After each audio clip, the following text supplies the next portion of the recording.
समझेंगे कि best strike price कैसे सेलेक्ट करना है। जरूरी नहीं है कि in the money he best होगा या आउट द मनी आपके लिए खराब होगा। मैं दोनों तरह की चीज़ें बताऊंगा, दोनों सिचुएशन बताऊंगा, किस सिचुएशन में आपको कौन सा लेना है। कई जगह मैं लिखता हूं कि बैंक निफ्टी फास्ट मूव करेगा, तो वहां पे आपको कौन सा ऑप्शन लेना चाहिए जिससे कि उसमें आपको प्रीमियम उसका जो है वो तेजी से बढ़े। तो ये सारी चीज़ें इस वीडियो में हम देखने वाले हैं, समझने वाले हैं, सीखने वाले हैं। तो आज की हमारी जो वीडियो है वो ये है कि हम बैंक निफ्टी ऑप्शन में बेस्ट स्ट्राइक प्राइस कैसे सेलेक्ट करेंगे, उसके बारे में देखना है। उसके लिए हमें दो चीज़ें पहले ध्यान में रखिए। अगर मान लीजिए सबसे पहली चीज़ तो आप लोग जो आउट द मनी लेते हैं ना, वो बहुत दूर की नहीं। एक तो सीधा सीधा सिंपल लॉजिक यही है कि अगर मान लीजिए बैंक निफ्टी 37,700 चल रहा है, जैसे आज का प्राइस मैं देख रहा हूँ तो 37,700 चल रहा है बैंक निफ्टी। अब 37,700 वाला बैंक निफ्टी पे यहाँ पे जाके आप ऑप्शन ट्रेड करोगे 38,800 वाला। आप लोग क्या करते हो, 800 पॉइंट 900 पॉइंट, मान लीजिए 38,500 वाला आप यहाँ पे ऑप्शन ट्रेड कर रहे हैं, तो कभी भी ना इसका जो प्रीमियम होगा वो बहुत तेजी से नहीं बढ़ेगा, उसका प्रीमियम धीरे धीरे बढ़ेगा। यहाँ पे ऑप्शन राइटर आराम से बैठे रहेंगे, वो ये सोचेंगे कि अभी यहाँ तक आने में उनको 700 पॉइंट का कवर करना है, यानी 700 पॉइंट की दूरी बैंक निफ्टी को कवर करनी है, तब जाके वो यहाँ तक आएगा। ठीक है, अगर ये 700 पॉइंट की दूरी कवर नहीं करेगा तो ये प्रीमियम जो है आपको आपको लग तो रहा है कि मैं सस्ता ले रहा हूँ 150, लेकिन ये बहुत महंगा है। एक एग्जाम्पल दे रहा हूँ कि हो सकता है कि ये 150 रुपये चल रहा हो और ये वाला 500 रुपये चल रहा हो, तो आपको ये लग रहा है कि अरे यार ये 500 रुपये तो बहुत महंगा है, एक काम करता हूँ मैं ये 150 वाला लेता हूँ। तो ये ध्यान रखिएगा, ये 150 वाला जीरो होने के चांसेस यहाँ पे प्रोबेबिलिटी बहुत ज़्यादा है, इससे कहीं ज़्यादा चांसेस है कि ये 150 वाला आपको धीरे धीरे करके ख़त्म हो जाएगा। अगर ये 2 दिन बैंक निफ्टी मान लीजिए 37,700 800 900 इसी लेवल के आसपास घूमता रहा तो भी आपका ये जो 150 वाला प्रीमियम है वो घट के 100 रुपये हो जाएगा, यानी ये प्रीमियम आपका बहुत तेज़ी से घटेगा। अगर ये 700 वाला 800 900 पे चल रहा है तो जो आपने 500 पे लिया है ये प्रीमियम आपको प्रॉफिट में देगा, जबकि ये वाला आपको लॉस में देगा। ये ध्यान रखना, बैंक निफ्टी भले 200 पॉइंट ऊपर गया है लेकिन आपका और स्ट्राइक प्राइस क्या है 800 पॉइंट दूर का है, तो ये ऑलरेडी आप अपने आप में लॉस में बैठे हो। 200 पॉइंट ऊपर जाने के बाद में भी आप लॉस में बैठे हो, क्योंकि 2 दिन का टाइम डीके यहाँ पे हो गया। बैंक निफ्टी ने 2 दिन का टाइम डीके ले गया, अगर उसी दिन चला गया तो हो सकता है आपका 150 वाला 170 हो जाए, लेकिन ये 500 वाला कम से कम 600 हो जाएगा। तो ये ध्यान रखना, यहाँ पे जो मूवमेंट होगी वो इन द मनी या एट द मनी में मूवमेंट ज़्यादा होगी। कब, एक नॉर्मल सिचुएशन चल रही है, तो ये चीज़ों को ध्यान में रखना है। दूसरी चीज़ हमें क्या ध्यान में रखनी है, दूसरी चीज़ हमें एक चीज़ और ध्यान में रखनी है, वो ये है जो ज़्यादातर लोग ध्यान नहीं देते हैं, IV इंडिया विक्स, यानी वॉलीटिलिटी कितनी चल रही है। अगर ये इंडिया विक्स के आप जैसे जीरोधा में है वहाँ पे टाइप करोगे, जैसे आप स्टॉक टाइप करते हो, इंडेक्स टाइप करते हो, बैंक निफ्टी टाइप करते हो, वैसे इंडिया विक्स टाइप करोगे तो इंडिया विक्स भी वहाँ पे आ जाएगा।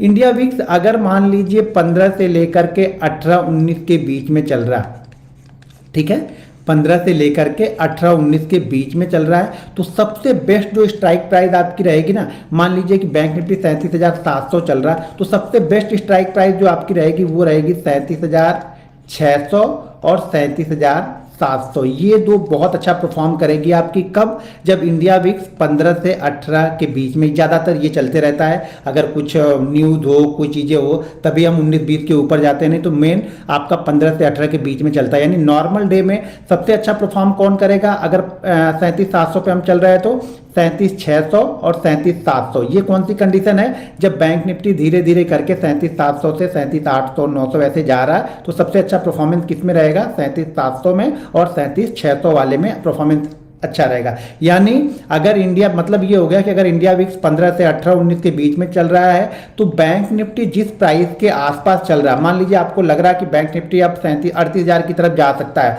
तो आपको कौन सा स्ट्राइक प्राइस सेलेक्ट करना है, लगभग या तो जो चल रहा है वो या उससे 100 पॉइंट नीचे का, इससे ज़्यादा आपको नहीं जाना। देखिए आप लोग क्या करते हैं, बहुत दूर की सेलेक्ट करते हो ना तो प्रीमियम में वो मूवमेंट नहीं मिल जाता है, तो 90% क्या रखते हैं, 95% यहाँ पे ट्रेडर क्या होते हैं, फिर वो लॉस में रहते हैं, वो लॉस में आते हैं, क्योंकि लॉस में उनका ट्रेड सही है, उनका जो उन्होंने प्रेडिक्ट किया है वो भी सही है, चार्ट एनालिसिस भी सही है, लेकिन प्रीमियम बड़ा दूर का, जो ऑप्शन का स्ट्राइक प्राइस है वो बहुत दूर का सेलेक्ट किया है, तो उन्हें वो मूवमेंट नहीं मिल पाती है। दूसरी कंडीशन क्या होगी, दूसरी कंडीशन यहाँ पे ये है कि अगर इंडिया विक्स 19-20 से ऊपर का है, 19-20 अभी जो चल रहा है, अभी 21 के आसपास चल रहा है, ठीक है, तो अगर इंडिया विक्स 19-20 से ऊपर का है तो जो सबसे अच्छा परफॉर्मेंस आएगा ना वो आएगा 37,800 वाली कॉल में और 37,000 900 वाली कॉल में। अगर इंडिया विक्स 21 के ऊपर है तो जो इससे 200 पॉइंट, मेरे कहने का मतलब ये बेस्ट परफॉर्मेंस का मतलब ये हो गया कि अगर परसेंटेज टर्म में आप जाके देखोगे ना तो सबसे अच्छा जो स्ट्राइक प्राइस जो परफॉर्म कर रहा होगा वो जहां पे हम ट्रेड कर रहे हैं उसके 100-150 पॉइंट ऊपर, जो 200 पॉइंट ऊपर वाले ये अच्छा मूव यहाँ पे करते हैं। कब? जब इंडिया विक्स हाई होता है। हाई होता है मतलब यहाँ पे क्या है, वॉलेटिलिटी ज़्यादा है, यानी चांसेस क्या ज़्यादा है कि बैंक निफ्टी बहुत जल्दी से 200 पॉइंट ऊपर भी हो सकता है, बहुत जल्दी से 200 पॉइंट नीचे भी हो सकता है। तो इसके बोलते हैं वॉलेटिलिटी, यानी वॉलेटिलिटी हो सकता है कि ये 200-300 पॉइंट वन पे चला जाए। तो यहाँ पे कौन सा अच्छा परफॉर्म करेगा? इससे 100 पॉइंट और 200 पॉइंट वाले जो दूर रहेंगे ना वो बहुत अच्छा परफॉर्म करेंगे। यहाँ पे इन द मनी वाले बराबर चलेंगे, वो लेवल में चलेंगे, लेकिन ये अच्छा इनका प्रीमियम उनसे ज़्यादा बढ़ेगा। अगर उनका प्रीमियम मान लीजिए 37,700 की हमने ली, कब? जब इंडिया विक्स 21 के ऊपर चल रहा है, तो मान लीजिए अगर ये 500 चल रहा है, अगर ये 800 गया तो अगर ये 550 आया, तो अगर इसका स्ट्राइक प्राइस मान लीजिए 400 चल रहा है तो ये हो सकता है ये 460 पे चल रहा हो, यानी इससे अच्छा इस 460 470 चल रहा है, यानी इससे अच्छा ये परसेंटेज वाइज रिटर्न आपको देता हुआ दिखेगा 37,800 वाला और 37,900 वाला। तीसरी कंडीशन एक और है, मैं आप लोग को बोलता हूं ना कि बैंक निफ्टी फास्ट मूव कर सकता है मान लीजिए 38,800 के ऊपर। जब ये मैं बोलता हूं कि बैंक निफ्टी 38,800 के ऊपर फास्ट मूव कर सकता है, यानी यहाँ पे एक ऐसा मूव आएगा जो बहुत तेजी से, भले ये 100 पॉइंट का हो, 150 पॉइंट का हो, 200 पॉइंट का हो, बहुत तेजी से आएगा ये मूव। ये मूव बहुत तेजी से आ सकता है 38,800 से 38,900 की। तो यहाँ पे जो सबसे अच्छा परफॉर्म करेगा वो ये वाला करेगा जो 38,800 वाला है।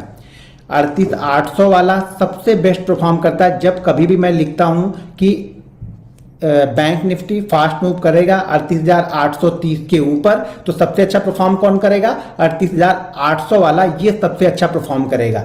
देखिए हमें परफॉर्मेंस, हमें प्रोबेबिलिटी पे खेलना है, तो प्रोबेबिलिटी पे उस पे खेलिए ना जिसपे आपको रिटर्न ज्यादा मिले, जो आपको रिटर्न ज्यादा दे उस पे आप रिस्क लीजिए। ना कि मैं बोलता हूं कि बैंक निफ्टी यहां से फास्ट मूव करेगा तो आप ये क्या करोगे, 38,800 की जगह पे आप यहां पे लेके बैठे हो 39,500, तो यहां पे नहीं फास्ट मूव होगा, इसके लिए तो बहुत दूर है अभी ना, तो इसमें फास्ट मूव नहीं आएगा। फास्ट मूव सबसे अच्छा किसमें आएगा?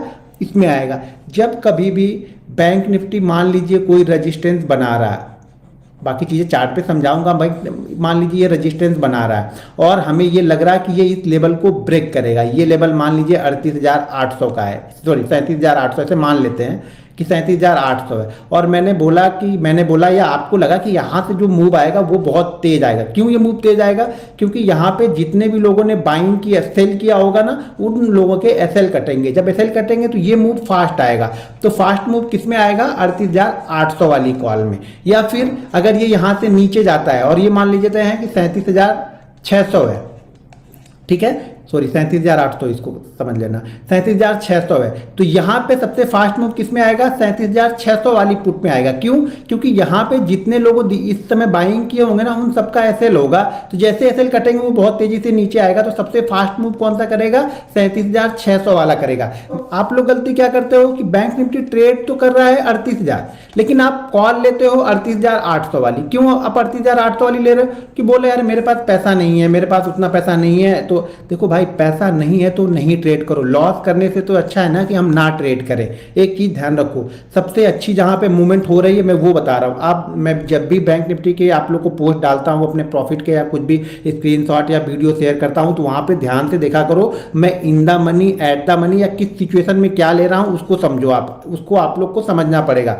अगर वो चीजें आप लोग नहीं समझ रहे हो, बहुत दूर की आप लोग, ये गेम खेल रहे हैं हम, फिर ये हम क्या कर रहे हैं, एक गेम खेल रहे हैं कि हाँ ठीक है यार इतना मूवमेंट 800 पॉइंट का मूवमेंट हो गया तो हमारा ये बढ़ जाएगा। अरे 800 पॉइंट का मूवमेंट मान लीजिए 38,000। अब एक चीज समझो, आपने ये 150 पॉइंट पे ली और ये 38,000 की कॉल, ये 38,000 मार्केट चल रहा है और 38,800 वाला ये एक्सपायरी वाले दिन पहुंचता है 38,800 पे, ठीक है, एक्सपायरी वाले दिन मान लीजिए ये 38,800 पे पहुंचता है, ये आपकी क्या हो गई, ये जीरो हो गई, आपकी खत्म हो गई। क्योंकि आपको प्रॉफिट तब होगा जब ये 38,950 के ऊपर एक्सपायरी वाले दिन क्लोज करेगा, तभी आपको यहां पे क्या होगा, ये आपका 150 पॉइंट का प्रीमियम आएगा, आपका प्रॉफिट नहीं होगा, आपको लॉस नहीं होगा। लेकिन 8 दिन में ये 800 पॉइंट भी चला तो आपको यहां पे क्या होने वाला है, लॉस ही होने वाला है, ये 150 पॉइंट आपके जीरो हो गए। लेकिन अगर आपने 38,000 वाली 400 में भी ली है ना, तो ये कम से कम ये 800 पॉइंट की मूवमेंट है, यहां से 800 पॉइंट की मूवमेंट है, तो कुछ नहीं होगा, तो ये 800 ट्रेड कर रहा होगा उस समय, ठीक है ना, 800 820 ये ट्रेड कर रहा होगा। ये जो डिफरेंस है इतना तो चलेगा। चलो 400 हमने प्रीमियम दिया, अब ये 800 पे चला गया तो उस दिन आपको ये लॉस नहीं होगा अगर आपने होल्ड भी किया है तो। उसी तरह से इंट्राडे में भी आपको सोचना है, क्योंकि इंट्राडे में भी बैंक निफ्टी यहां से मान लीजिए 37,000 से चालू हुआ, तो जरूरी थोड़ी है कि ये 37,500 जाके वापस 37,000 नहीं आएगा, आ सकता है ना। ये 37,000 से गया, 37,500 गया, आपने 900 की लेके रखी है, उसमें मूवमेंट ज्यादा हुई नहीं, वापस ये 37,500 आ गया। तो ये बढ़ने को मान लीजिए बैंक निफ्टी 500 पॉइंट बढ़ा तो आपका प्रीमियम 150 से 200 हुआ, लेकिन बैंक निफ्टी 500 पॉइंट गिरा तो आपका प्रीमियम 200 से ना 100 हो जाएगा। तो ये आपको ऑटोमेटिक अपने आप में लॉस है। यानी अगर आप बैंक निफ्टी को बहुत दूर का ट्रेड कर रहे हो तो अपने आप में आप लॉस ले रहे हो, आपको लॉस ही होना है, प्रॉफिट वहां पे नहीं होना है। जब हाई वॉलेटिलिटी रहती है, जैसे मान लो अभी यूपी इलेक्शन के रिजल्ट आएंगे उस दिन, तो उस दिन क्या होगी, हाई वॉलेटिलिटी रहेगी, तो उस दिन क्या होगा ना, 500 पॉइंट 600 पॉइंट दूर वाली भी आप कॉल को ट्रेड कर सकते हो। इंट्राडे में भी 500 600 पॉइंट वाली दूर की कॉल को आप ट्रेड कर सकते हो। इस समय जियोपॉलिटिकल इशू है तो यहां पर आप 200 300 पॉइंट की कॉल को इंट्राडे में ट्रेड कर सकते हो, कोई दिक्कत नहीं, 400 वाली भी ट्रेड करो। लेकिन बेस्ट परफॉर्मेंस की बात कर रहे हैं ना, हम पैसा लगा रहे हैं तो बेस्ट परफॉर्मेंस के लिए लगा रहे हैं। तो बेस्ट परफॉर्मेंस हमें कहां पे मिलेगी, जो चीजें मैंने आपको बताई है वहां पे आप ट्रेड करोगे, वो स्ट्राइक प्राइस सेलेक्ट करोगे तो आपको बेस्ट परफॉर्मेंस वहां पे मिलेगी। अगर इसमें कोई डाउट होगा तो आप वीडियो के नीचे मुझे कमेंट कीजिएगा। वीडियो पसंद आए तो भी आप मुझे कमेंट करके जरूर बताइएगा, मेरा उत्साहवर्धन कीजिएगा।